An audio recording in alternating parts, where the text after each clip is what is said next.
Hello, ওয়ালাইকুম আসসালাম। কে বলছেন? আমি রিয়া বলতেছি। রিয়া কেমন আছেন? আপনি ভালো আছেন? হ্যাঁ, আলহামদুলিল্লাহ ভালো আছি। রিয়া কোথা থেকে বলতেছেন? আপনার দেশের বাড়ি কোথায়? আমি ঢাকা নবীনগর, বাড়ি আচ্ছা, ঘর না ভাড়া থাকি। ঠিক আছে। তো রিয়া কে কে আছে ফ্যামিলিতে আপনার? আমি দাদির কাছে থাকি, ছোট একটা বোন আছে। আচ্ছা। তো রিয়া কি করেন আপনি? আমি বাসা বাড়ি কাম করি। আচ্ছা, ঠিক আছে। তো দর্শক শুনতে থাকুন আজকে রিয়ার জীবনের গল্পগুলো। রিয়ার সাথে আপনারা সরাসরি যোগাযোগ করতে পারবেন। ফুল ভিডিওটি দেখলে মোবাইল নাম্বার পেয়ে যাবেন, সরাসরি যোগাযোগ করতে পারবেন রিয়ার সাথে।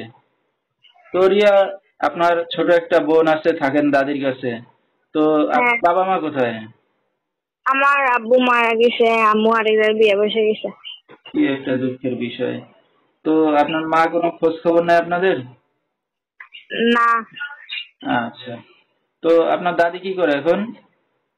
আমার দাদি বৃদ্ধ, কিছু করে না। আমি বাসা বাড়ি কাম করি, আমার দাদিকে আর আমার বোনকে দেখি। আচ্ছা আচ্ছা। তো রিয়া, আপনার আত্মীয় স্বজন আর কেউ আছে আপনাদেরকে দেখার মতো? না, কেউ দেখে না। ঠিক আছে। তো রিয়া পড়াশোনা কত দূর করছেন? পড়াশোনা টাকার লাই করতে পারিনি। কি দুঃখের বিষয়, যেহেতু বাবা মা নাই, কে শিখাবে নাকি পড়াশোনা? হ্যাঁ, আচ্ছা। তো এখন এই যে আপনি যা কাজ কাম করেন তা দিয়ে আপনাদের সংসারটা চলতেছে তিনজনের। তো হ্যাঁ, কষ্ট করে চলাইতেছি। হ্যাঁ, কষ্ট তো হবে, একটা মেয়ে মানুষ নিজে কাজ বাজ করে সংসার চালানো খুবই কষ্টের বিষয়। তো রিয়ার বিয়ে শাদী হয়েছে কিনা?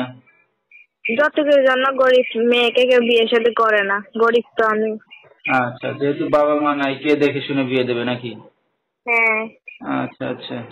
তো এই যে আপনি অনলাইনে মিডিয়ার সামনে আসছেন, একটা অবিবাহিত মেয়ে, বাবা মা নাই, তো কি উদ্দেশ্য করে আসছেন বা কি চাই দর্শকদের উদ্দেশ্য করে?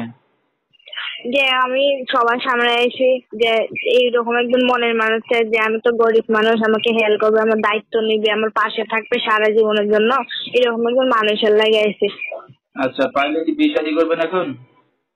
হ্যাঁ, বিয়ে শাদী করার জন্যই তো আইসি, যে দায়িত্ব নিবে সারা জীবনের লাগে। ঠিক আছে। তো এখন যদি আপনার সাথে দর্শক ভাইরা যোগাযোগ করতে চায়, কিভাবে করবে? নাম্বার দিয়ে দিব, নাম্বার দিয়ে যোগাযোগ করবে আমার সাথে। আচ্ছা আচ্ছা। তো দর্শক, যেহেতু বাবা নাই মা নাই, এতিম মেয়ে রিয়া, তো কেউ যদি তার পাশে এসে দাঁড়াতে চান বা বিয়ে শাদী করতে চান, সরাসরি এই নাম্বারে যোগাযোগ করলে রিয়াকে পেয়ে যাবেন। নাম্বারটা বলে দিচ্ছি: 01839654855। এই নাম্বারটাই হলো রিয়ার। তো রিয়া, রাত বেরাত্রে অনেক দর্শক আপনাকে ফোন দিবে, কোনো সমস্যা হবে? না, সমস্যা নেই। আচ্ছা আচ্ছা। তো রিয়া, আপনি তো এখন কাজ বাজ করে দাদি ছোট বোনকে নিয়ে চলতেছেন, তো আপনার বিয়ে শাদী হয়ে গেলে তো তাদেরকে কে দেখবে? এ ভালো মনের মানুষ পেলে তো তিনজনেরই দায়িত্ব নিবে, তাই না? আচ্ছা আচ্ছা, মানে এখন চাচ্ছেন যে দাদি সহ বা বোন সহ যদি সেরকম কেউ আপনার দায়িত্ব নিয়ে বিয়ে শাদী করতে চায়, তো আপনি রাজি আছেন, এই তো? হ্যাঁ। ঠিক আছে। তো দর্শক, বিস্তারিত সব আপনারা শুনলেন ভয়েসের মাধ্যমে। তো আরো ভালো করে কিছু বিস্তারিত জানতে চাইলে সরাসরি ফোন করবেন রিয়ার কাছে। তো আজকের মতো